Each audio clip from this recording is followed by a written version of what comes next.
Grocery business, it's a volume game. Because think about it, it's a penny business. How much can you sell a pint of ice cream for? Not that much. So the only way you can make money is by doing huge volume.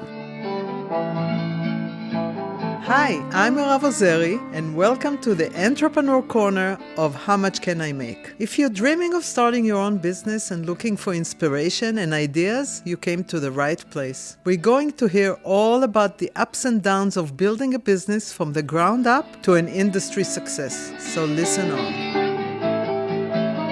Today, our guest is Lisa Protter, the co-founder of Organic Nectars, which was the first to market dairy-free sweeteners and ice cream when it wasn't popular at all yet. So we're going to hear all about the challenges and how they brought an idea into reality to a thriving business and a success. So let's dive right in. So first, thanks for being here. Oh, it's my pleasure. And sharing your experience. Tell us a little bit, what is Organic Nectar? Well, Organic Nectars is a manufacturing company. We are the Hudson Valley's first all-organic, all-vegan food company. We make vegan ice cream, Cashewtopia, out of cashews. We make chocolate, bean-to-bar chocolate, and we sell alternative sweeteners, healthier sweeteners, and some cacao ingredients. When did you start the company? About 21 years ago. So that's why I'm asking, because it wasn't that popular then. Vegan, dairy-free, all of that stuff. It was just kind of, it was just kind of starting to get traction. The raw food movement was starting to take hold in the city. And my partner, Steve, who's a food scholar and a world cuisine expert and a self-taught nutritionist. And a great cook, Ed. Yeah, he's a great cook. And he became sort of fascinated with this raw food cuisine, which, if you know anything about raw food, it's basically fruits, vegetables, nuts, and seeds. That's it. But if you know how to use these ingredients, you can make gourmet meals that you won't even believe you're not eating meat. Just doing really great things, making nut pâtés, making cheeses out of nuts, making pasta out of coconut. What? It's incredible. So we both became fascinated with it, but I'm not the cook. He's the cook, and he became a certified raw food chef and basically said, this raw thing, this raw movement is powerful. We should really do something. So I wasn't really sold on it. I spent my career in tech and entertainment, so food seemed a little boring. But I did love the idea of a growing trend, and I believed in this way of eating and was so blown away when I saw these delicious, healthy meals that you could make using raw food. They tasted great and they were healthy and they were delicious. So I was fascinated with that. So we started actually importing agave syrup. That was our first product. Wait, he had an idea. He knew the raw movement is a big trend and it's going to be here. Mm-hmm. How from that, just knowing and having the idea and the understanding of the market, all of a sudden you're ordering agave? The ingredients that you use when you're cooking raw food, everything's plant-based. It's arguably a much healthier palette of ingredients. And one of the ingredients that he started to use a lot was agave syrup, which 20 years ago, very few people knew what it was. So the agave plant, which is what tequila is made from, if you don't make tequila, you can make a delicious sweetener. It's a fructose-based sweetener. It's just a single ingredient sweetener, and it has a delicious taste, a slightly lower glycemic index than sugar, and it was kind of all the rage. It was kind of becoming this cool sweetener that people wanted to use, and it was not widely available at all. You ordered it from Mexico? We ordered it from Mexico. We ordered it in big totes, and we started decanting it. We literally would be in our garage decanting it into smaller containers. And, I went to Sunflower here in Woodstock, and I said, hi. Did they sell it? They sold it. And then, to my surprise, they'd call and reorder. Wow. We really didn't. I wouldn't necessarily recommend to start a business the way we did. I would recommend that you have a plan and you put a business plan together and, a financial picture. We did not do anything like that. It was more or less just... You did it very organically. No pun intended, right? Right. It was a weekend hobby. We were just kind of doing it on the side. And it just kind of started to take off. And I guess about maybe a year or two in is when I realized, I think we might have a business here. So I stopped doing my other work, and Steve stopped doing his other work, and we decided to focus 100% on Organic Nectars. So, but you only had the agave. The first product was agave syrup. Then we started to branch out slowly into other things. And the way Isn't still working from your garage? we were working out of the garage. Okay, so we turned our downstairs, our basement, into our production facility. We brought in a commercial kitchen sink. We put a bathroom in. We made it into a business, and we had employees. And then about, I want to say maybe 4 years in, I can't really remember, we then took a space in Saugerties. We now have a warehouse, a large warehouse. And a factory.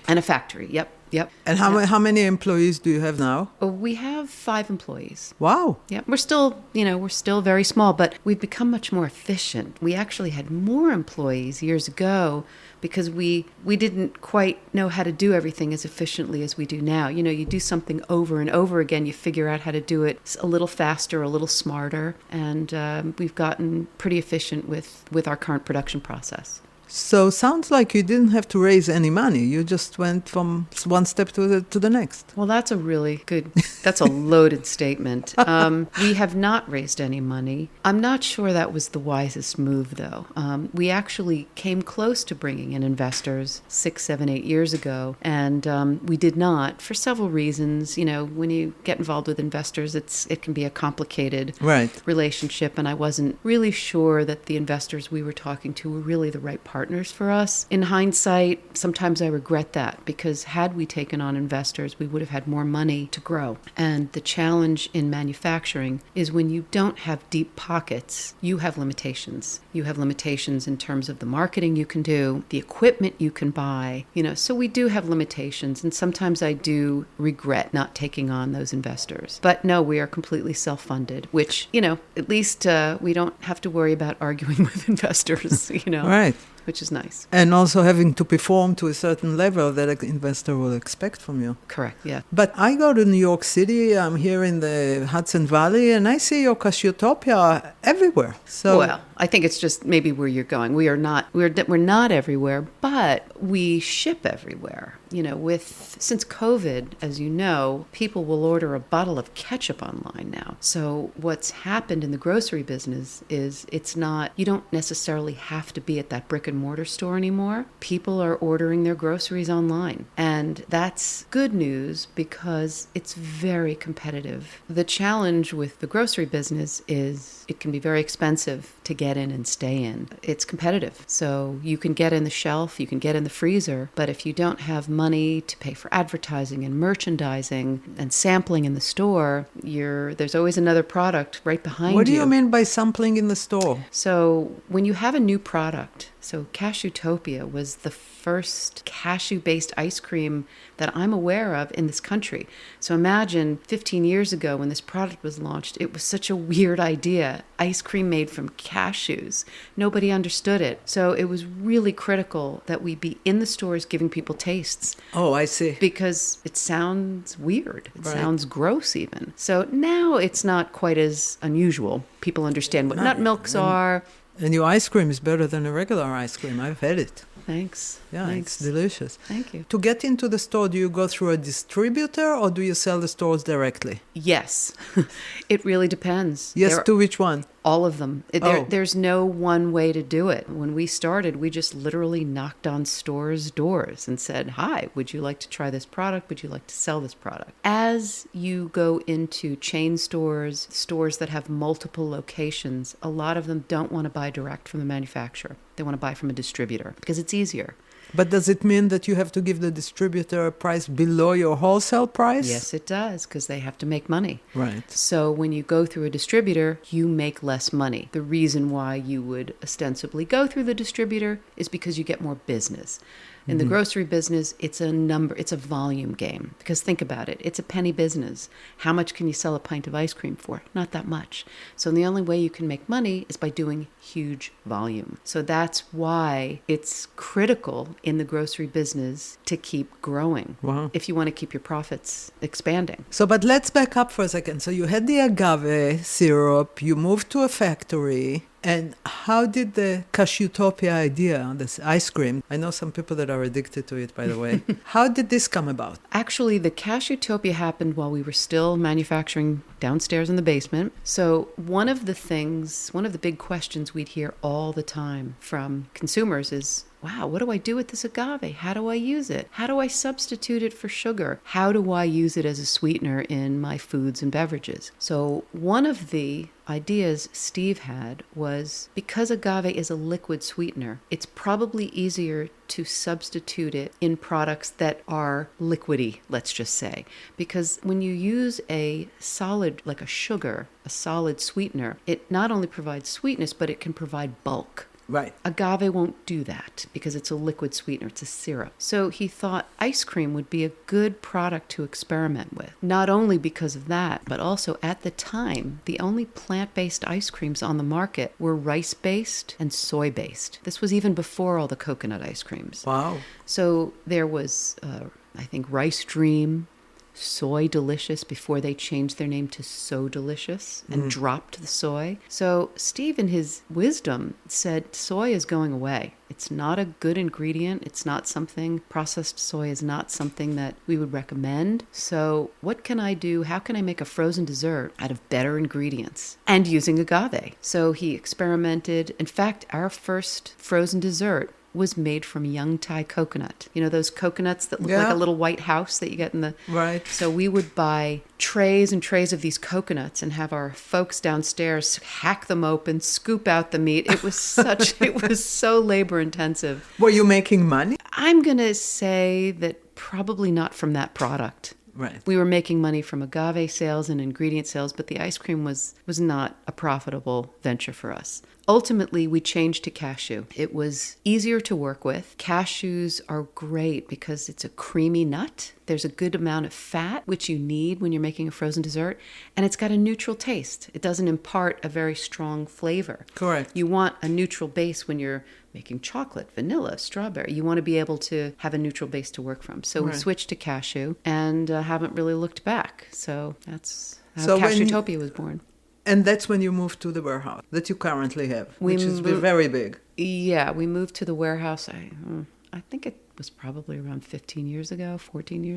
You were very early to the market with all of that dairy-free stuff. What difficulties did you have breaking into a market with something that wasn't a trend yet, that was probably Chinese to some of the people? You know, it was challenging in many respects because of that, because people didn't understand what's cashew ice cream, what's agave syrup. So our primary customer base was health food stores, right? Because those health food stores have the customer base that's looking for these new products, these healthier products, these local, organic. So that was a really important customer base for us. As organic and vegan started to expand in their exposure, people like Gwyneth Paltrow with Goop. Suddenly, you know, the yuppies and everybody in Hollywood is talking about plant-based, and it's becoming more and more popular. So we started expanding. Now, suddenly, supermarkets and other types of stores, corner grocery stores, who wouldn't normally take these, what we would call fringe products, suddenly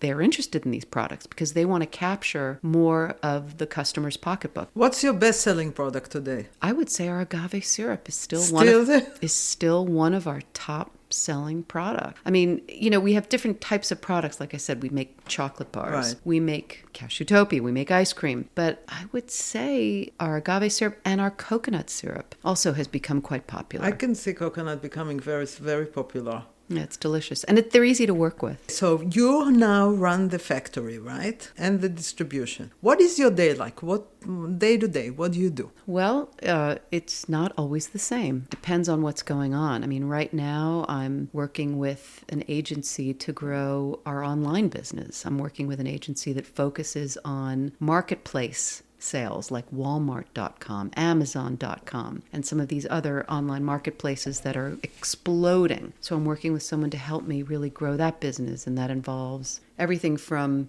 creating the listing for each product, the photography, writing the description, the keywords, everything that goes into marketing a product on a grocery online marketplace. It could be selling. It could literally be going out and knocking on doors, right? Trying to get sales. It could be operational issues. Maybe equipment needs to be replaced, repaired. We recently had to completely dismantle our walk-in freezer because we needed a new floor put in. We needed a door. So everything from finding another freezer locally who could store our products. You name it, everything. Anything that could happen. Talking about freezer, you said before that COVID changed a little bit and you start shipping your stuff. Isn't it highly expensive to ship frozen goods? It is, because you have to get dry ice, you have to have a thermal shipping box, but customers are willing to pay for it. I must get several calls a week from people all over the country. Hi, I've heard about your Cashewtopia, or I had your Cashewtopia when I was in New York. How can I get it? Well, we don't have a store near you, but you can order it. And by the way, there are other frozen desserts. You can buy ice cream online, and that's what's cool. Since COVID, you can buy so many things that you never would have thought you would order online and have shipped to you. Now the market is a bit saturated with all the dairy-free and healthy food and all of that. How do you stay competitive in a marketplace like this? Boy, you ask all the right questions. That is hard, especially when you don't have big marketing budgets.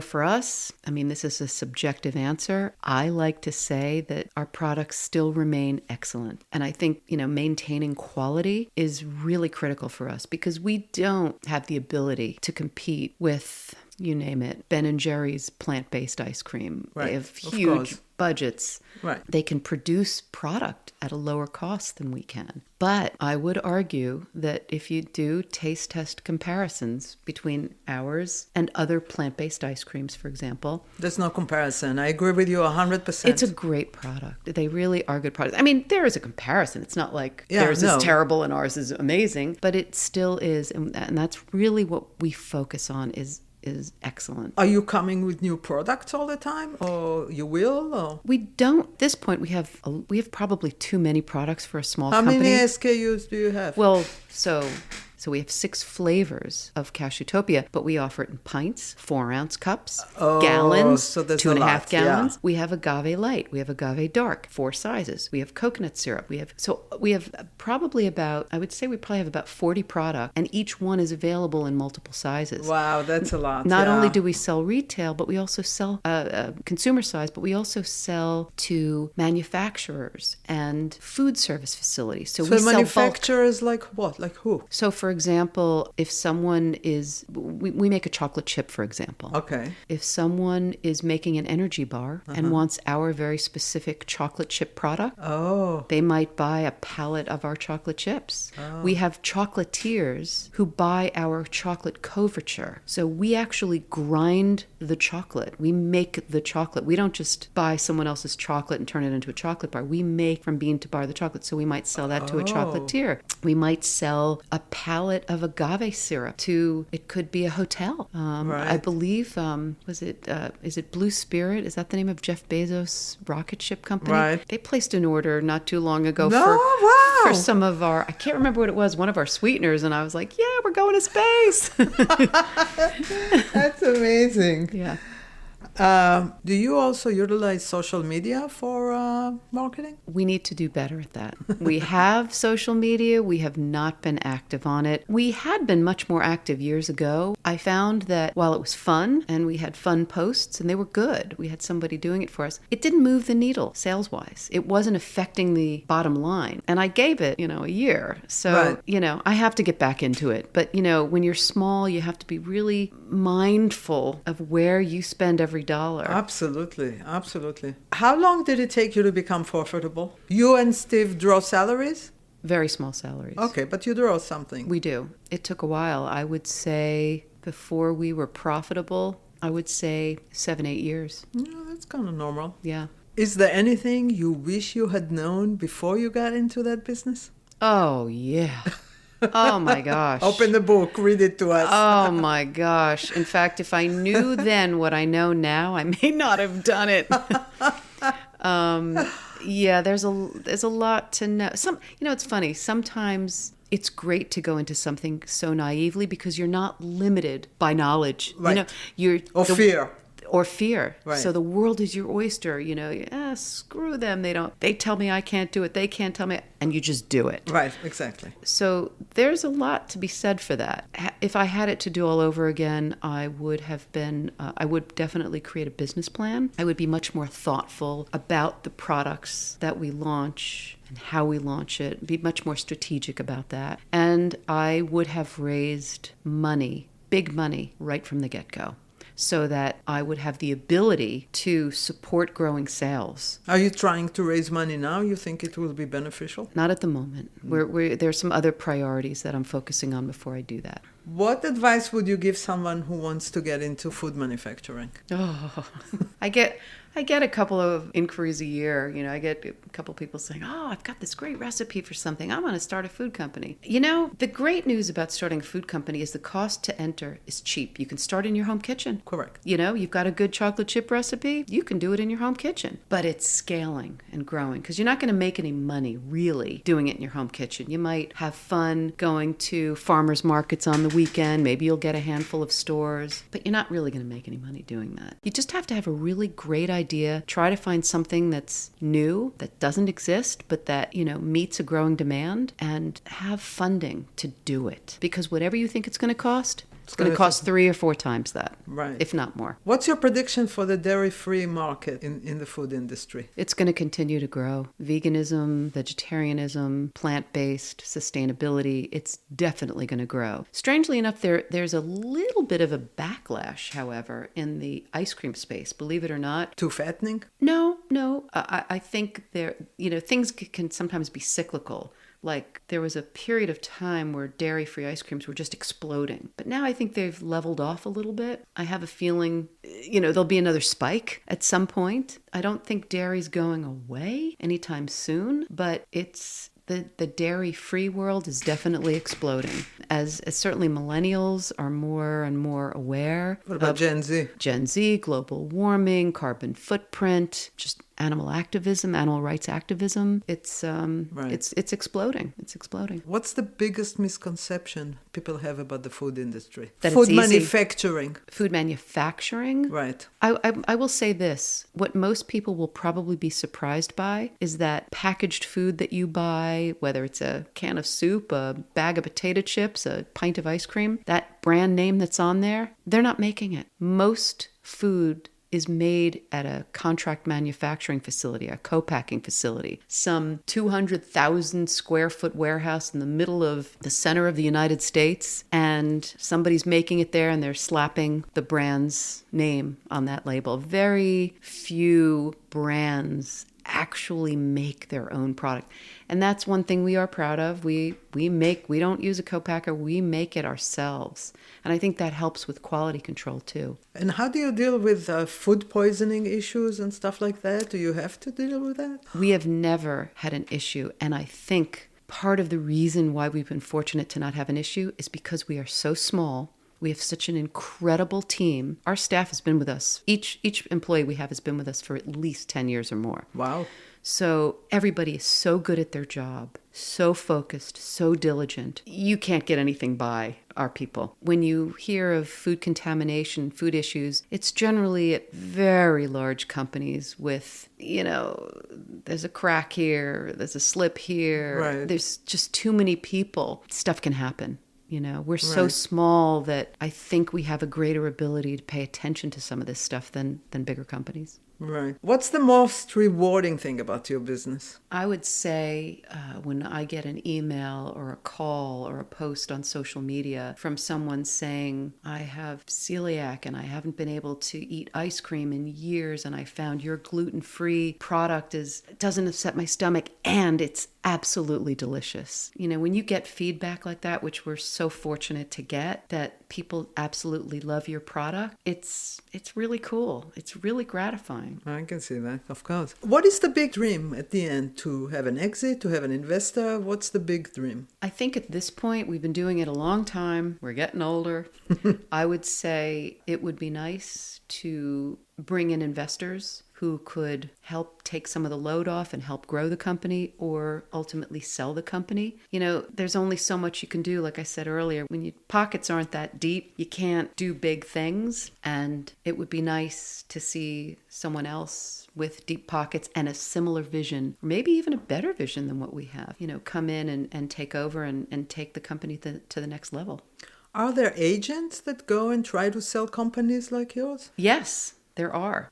We get calls all the time from, you know, agents saying, "Hey, when you're ready to sell your business, give me a call." And did you try any? No, not yet, because we're not ready yet. Why, are you emotionally attached to the business? Well, sure. I mean, we were really emotionally attached for the first 10, 15 years. You know, now it's like, okay, I've been doing this a long time.